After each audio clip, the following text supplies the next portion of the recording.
to Fabulosity For You, and my name is Angie. If this is your first time visiting my channel, please click the subscribe button, then click the notification bell, so when I upload videos, you'll be the first to know.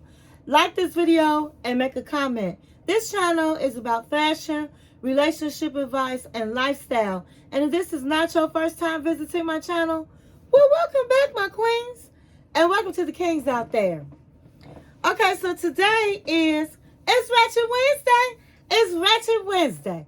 And I am doing the review of the 90-day The Single Life Season 4, Episode 14, Tell All Part 3. So go get your snack of choice, go get your drink of choice, and come back and sit with your girl Angie. Text, call, email, send a message in a bottle, baby, and let everybody know that Angie is on the line. Okay, so I'm going to get right into it. So last week, Natalie was in the hot seat and she was talking to Josh and his friends, and she was saying how she wants her respect, how she deserves her respect. And the show started off this week the same thing. She was crying. She was being dramatic, saying, I need my respect. I deserve respect. I would deserve respect. Oh, my Lord. And so Josh is just looking at her. And Chantel said, if you want to help Natalie, do it without sleeping with her. You know, because his friends were saying that Josh, he likes fixing people and he doesn't know when to end it. And I was telling you last week, Josh loves women that are in need of help. And he just does not know when to let the situation go. So the host asked Natalie, what are you doing about having a child? You said you want to have a child. And Natalie says, she can't bring a child in this crazy situation.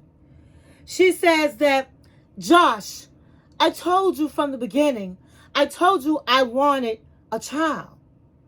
But yet, you don't want to have children. And he's looking at her like she just fell off a spaceship. And he's like,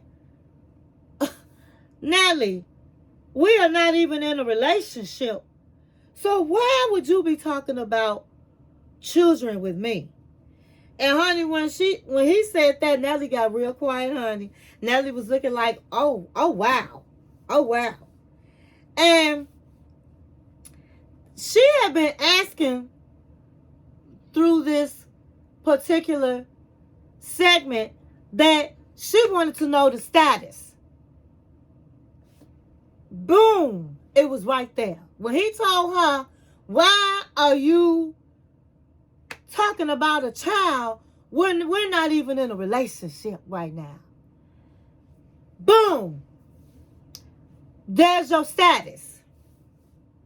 So, Natalie says she wants to know, that's what she kept saying, she wants to know the status of the relationship. So Josh asked Natalie, what do you want? He's asking her, what does she want? Because he just already told her, we're not even in a relationship. What do you want? He was like, what are you talking about? You want me to marry you? And she really never answers. But Natalie should have just stood up and said, listen, Josh, I want a relationship. I want you to be my man. I want us to be monogamous with each other. But instead, she just looking with her eyes wide like she doesn't understand. When the man has said 100 times, he said last week, listen, if you come to LA, you're not coming for me. Okay? He said to her, you cannot come. I don't let you come over my house because you're not somebody I would even want in my house because you are just so tripped out. I mean, he is just laid it on the line.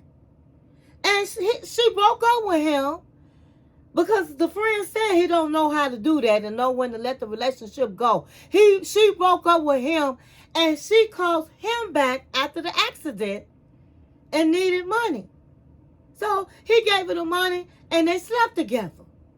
To me, that's an understanding.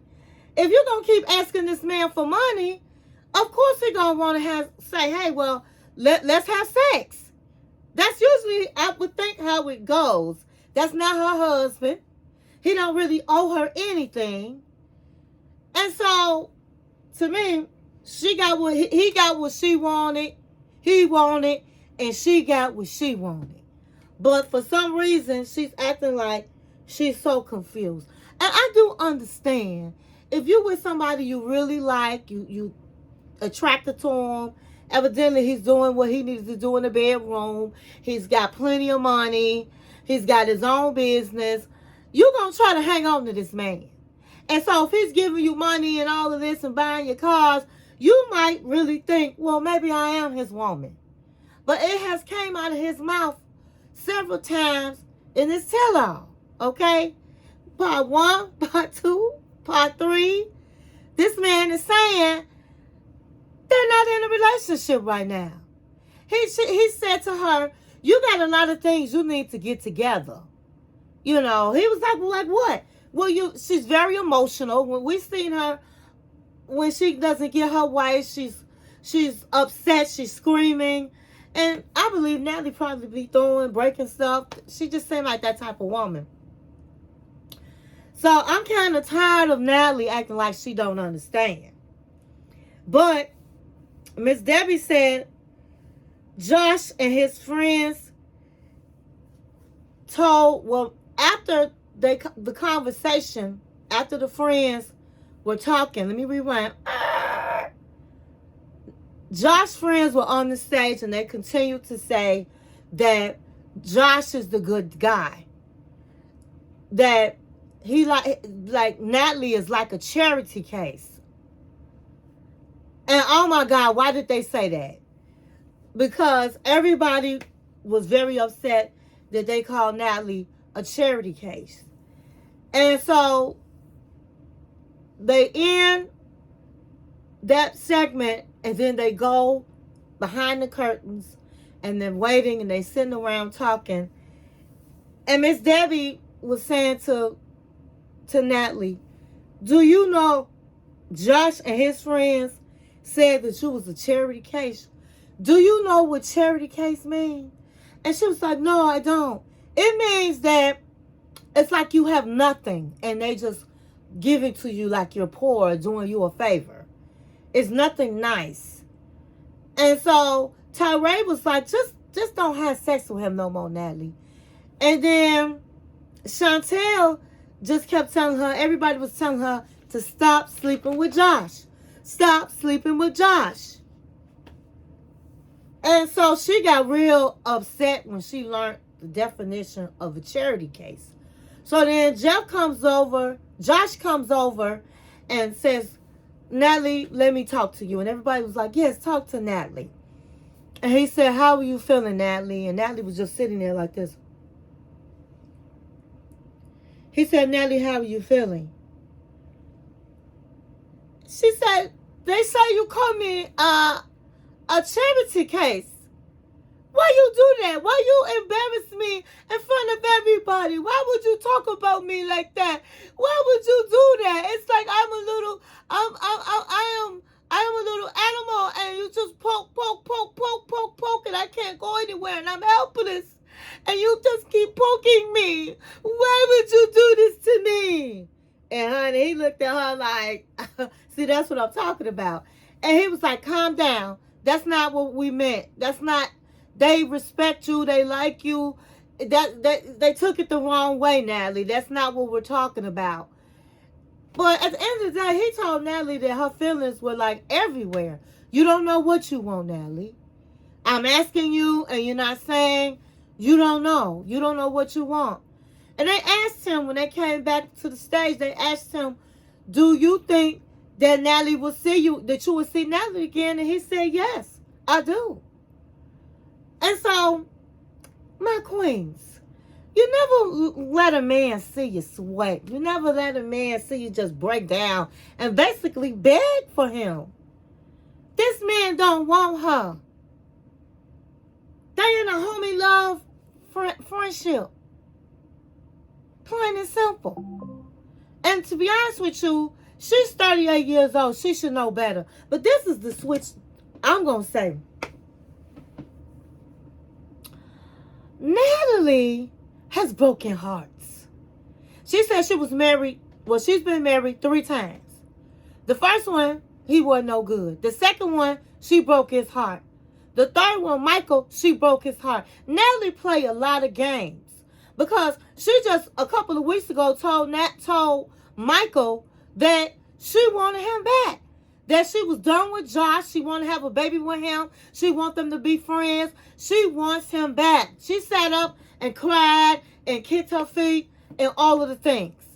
And that man still got feelings for her because he was wiping tears away from his eyes looking at her. So I just think that Natalie is somebody that is a manipulator.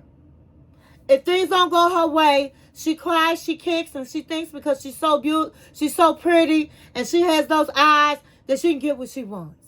And now this man, she can't get because she already knew he wasn't into her like that. But she came on down to LA on her own, acting like she's a wounded animal. When Natalie is an able-bodied, she has a visa to work. If she has to work down at the corner store to put food on the table, then that's what Natalie has to do.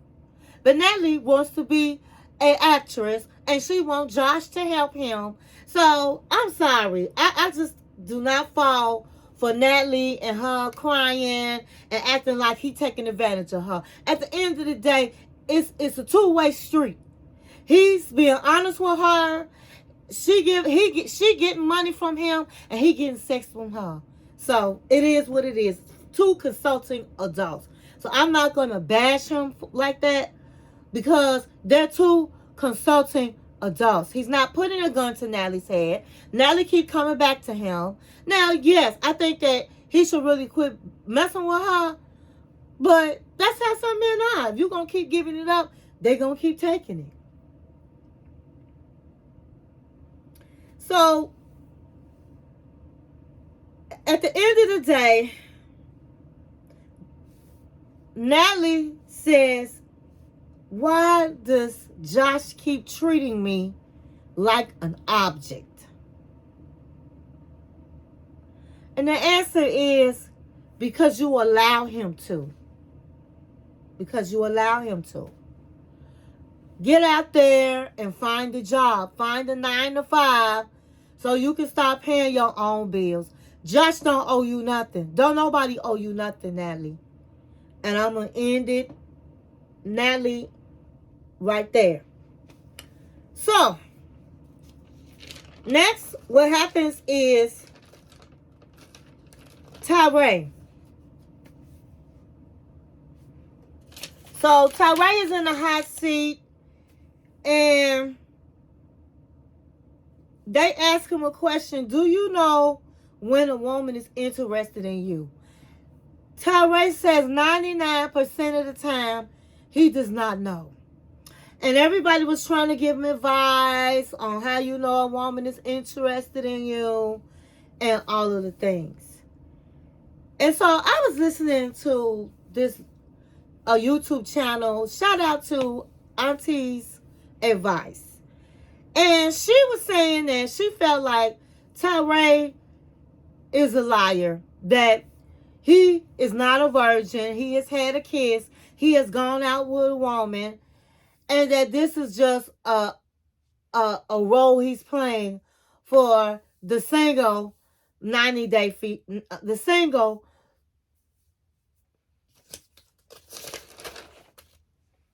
90-day the single life. That he's just playing a role for this particular show. And I'm going to have to agree with her to a certain extent. And I'm going to go into why as we get into Tyree. So, everybody's giving advice about how you know, when a woman is interested. And then they said they started showing the clips of how he was stood up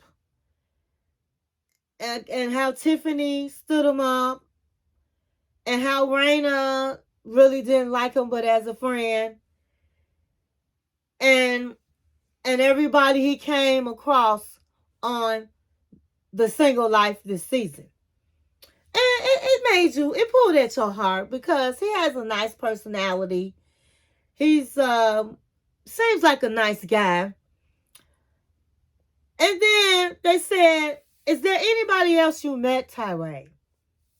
And he was like, "I did. When I was out, when I was in New Orleans, I was with my brother. We went to get something to eat late at night, and I did meet a woman. I was drunk, and I forgot her name, but we had exchanged information on social media information." And they was like, "What if I told you that the girl you met in New Orleans is here?" And he was like, "What?" He was like shocked. "What?" And so out comes the girl, and her name is Shannon. And Shannon was a nice looking woman, good looking girl. In fact, they look good together. So she came out and they said, "How do you feel, Shannon, about being with a 33-year-old virgin?" And so she had a good disposition. I liked her. She was like, "I don't have a problem with that. I think it's honorable. I don't see anything wrong with being a virgin." And so they said, "Well, you know, he hasn't even had a kiss either." And so she was like, "Well, I didn't know that part." Now, that's why I'm going to have to say, I don't believe it. I don't believe his whole storyline. Because who has not had a kiss? I have not believed that at all at 33 years old. I'm with Auntie's advice. I believe her when she says that she don't believe his role. I don't believe that he has never had a kiss, and I'm going to leave it at that. And so they said Tyree gets up and he greets her, and you know they hug, and he's shocked and he's so happy. And she said that they were in New Orleans that night, and she just walked up to him, and she was being flirty, which was mostly on her side. And she said, then we hadn't seen each other since until now. And so he said that the reason why he didn't approach her because he was afraid. He didn't know that she was interested, and he was afraid. And so everyone was like, ask her out, Tyree. Ask her out. And he was like, well, of course he had that laugh. "Do you want to go out?" And she was like, "Sure." And they was like, "Well, where are you going to take her?" And he was like, "It's a Mexican restaurant down the street." And John was like, "You need to ask her where she want to go." And so everybody was giving him advice on where they should go on their first date. And so then the host was like, "Do you know he has never had a kiss before? Would you like to be his first kiss?" And so she was like, "Well, you know, why not if he's willing?"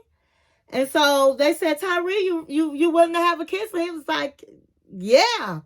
So they stand up, and he was like, "Well, let me put my chapstick on." And it was like, "You're supposed to be spontaneous, Tyree."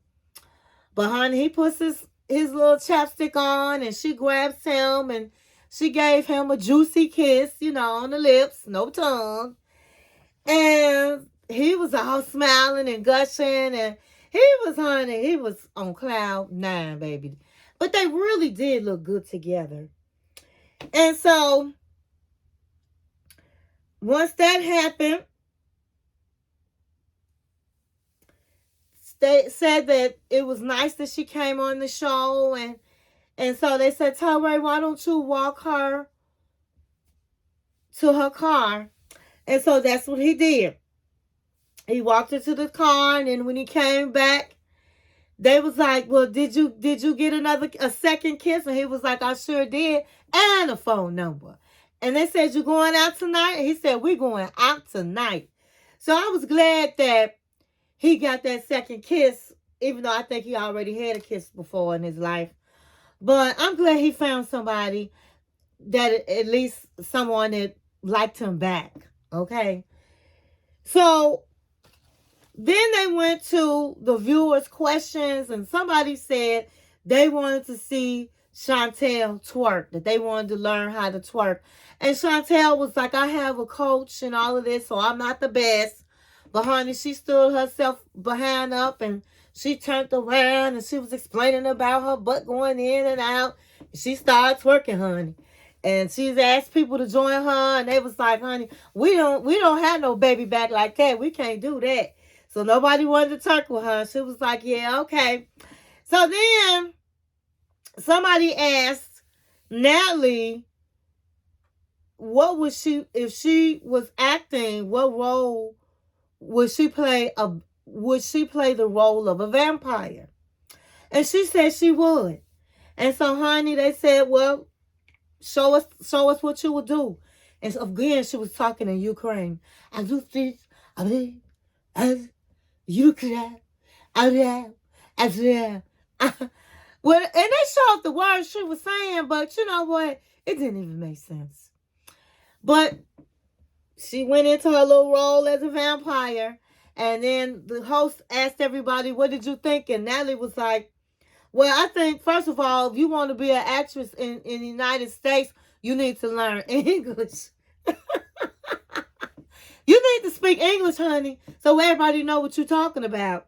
But other than that, I think you did a good job. And then Miss Debbie was like, yeah, Natalie did a good job. I think she looks like one of them old actresses from back in the day.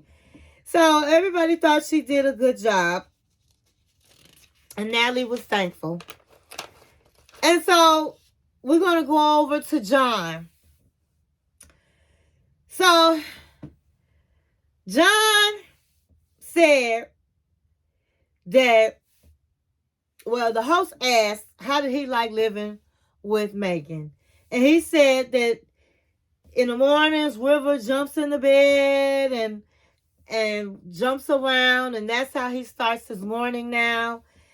And Megan said living with John is different because she was just used to her and her daughter. But she said, to be honest with you, I know a lot of people will be surprised, but John happens to be a great father figure. And John was like, well, thank you, baby. And he was like, and I'm a homebody, and she's a homebody. And so they was like, well, didn't you say that you didn't want any children? And so he said, well, I don't necessarily need a child, but if it happens, it's okay with me. So then he announces that he and Megan are not wearing condoms. And so Megan is saying, I'm not going out of my way to have a child. I feel like if we don't have a child, I'm good. I have River, and he doesn't necessarily have to have a child. So I changed my mind. I don't necessarily have to have a child. But yes, we are not using condoms. And so if it happens, it happens. If it doesn't, it doesn't. And I'm looking at her like, girl, if you're not using condoms, then you're trying to have a baby. You going out of your way by not wearing a condom, then you're trying to have a baby.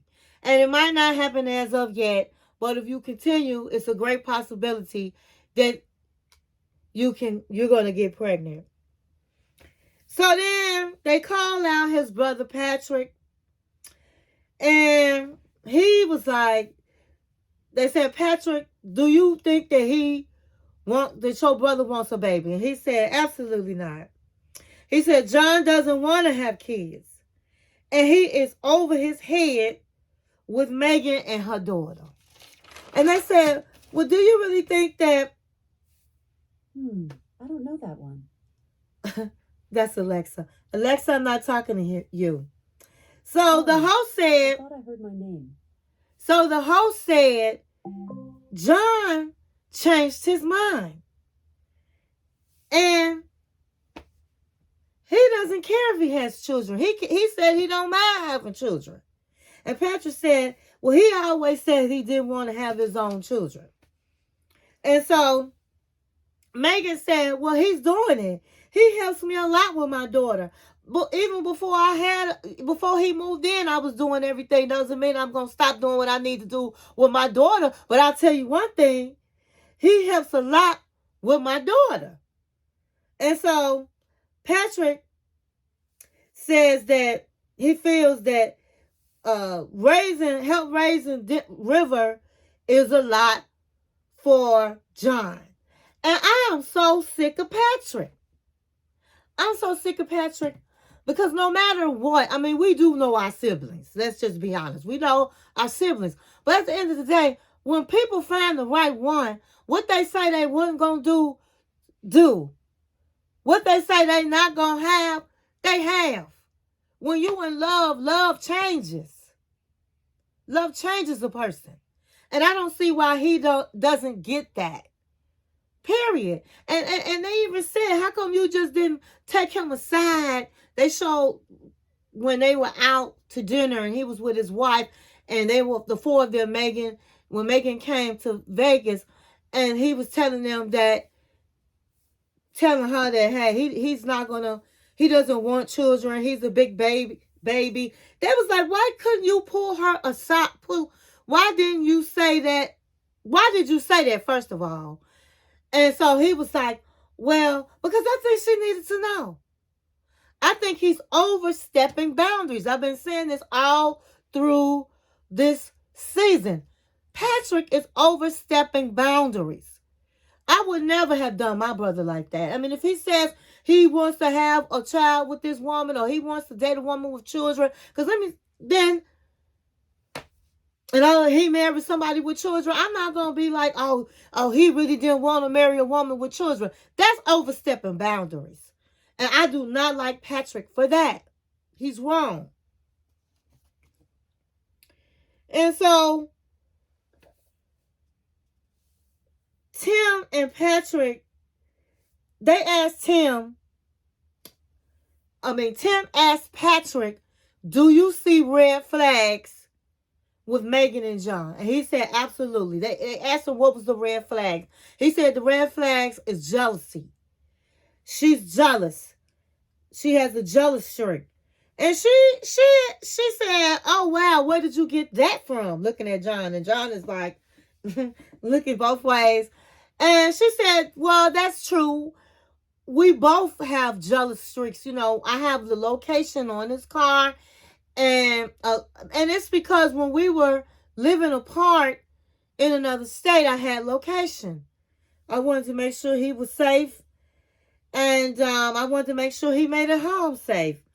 But now that he's here, I do look at the locations and we do stuff like, she said, I do have trust issues. Nothing big. Maybe every 2 weeks we'll have a little run-in with each other. I might say, oh, so was you looking at that girl? And he might ask me, who are you texting? But it doesn't last. We get over it.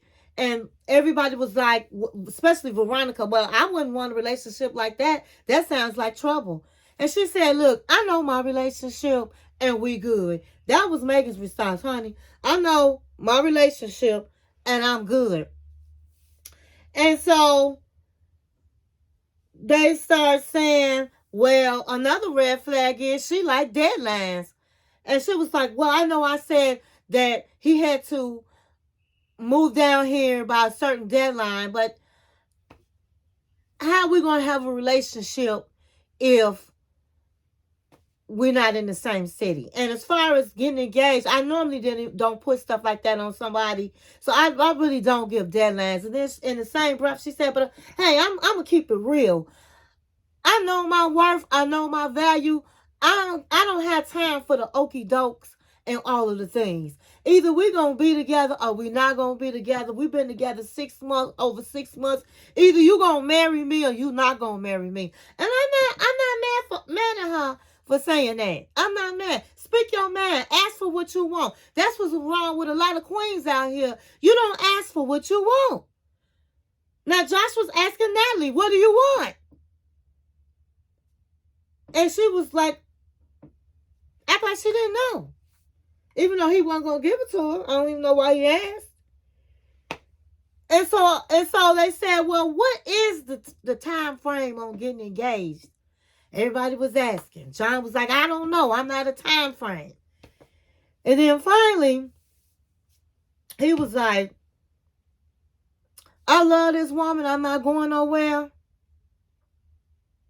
And so the timeline is now. And John got on his knees, honey. With his shirt up. You saw his back, his t-shirt.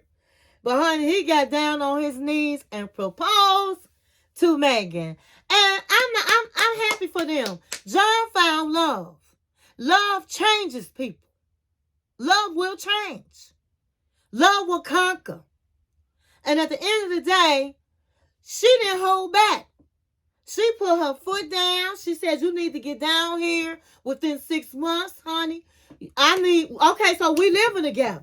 So I'm going to need a ring on my finger. I'm good enough to marry. Because, my queens, if you don't put your foot down and tell a man what you want, what you need, it might not happen. In some cases, it's not going to happen. Or it's going to take years. And so I'm not mad at Megan. She has a daughter.